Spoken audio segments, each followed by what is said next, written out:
Omelette వేసుకుందామా? ముందుగా ఒక పచ్చిమిర్చి, ఒక ఉల్లిపాయ తీసుకోండి. పచ్చిమిర్చిని నిలువుగా కాకుండా ఇలా అడ్డంగా కట్ చేయండి.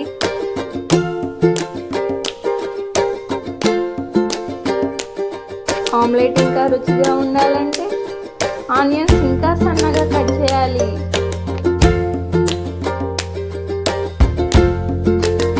ఎగ్ని ఇలా జాగ్రత్తగా కట్ చేసుకోవాలి, పెంకు పడకుండా.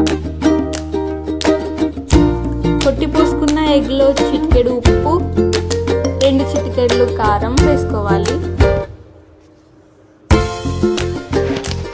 అలాగే ముందు కట్ చేసి పెట్టుకున్న పచ్చిమిర్చి, ఉల్లిపాయలు వేసుకోవాలి. సరిగ్గా కలుపుకోవాలి. ఇందులో మాకు ఉల్లిపాయలు ఎక్కువయ్యాయి ఫ్రెండ్స్, అందుకే మేము ఇంకొక ఎగ్ కొట్టిపోసాం. స్టార్ట్ చేద్దామా? ఇంకా ముందుగా స్టవ్ ఆన్ చేసుకుందాం. తర్వాత ఒక ఆమ్లెట్ పాన్ పెట్టుకుందాం. కొంచెం ఆయిల్ వేసుకోవాలి. ఆయిల్ని పాన్ మొత్తానికి స్ప్రెడ్ చేద్దాం.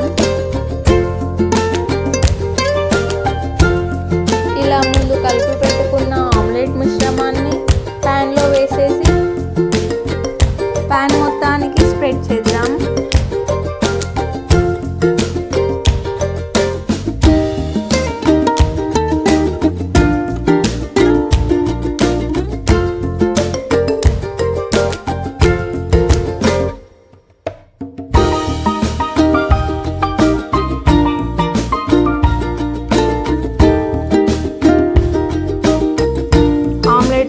చిటికెడు కారం, చిటికెడు ఉప్పు చల్లుదాం.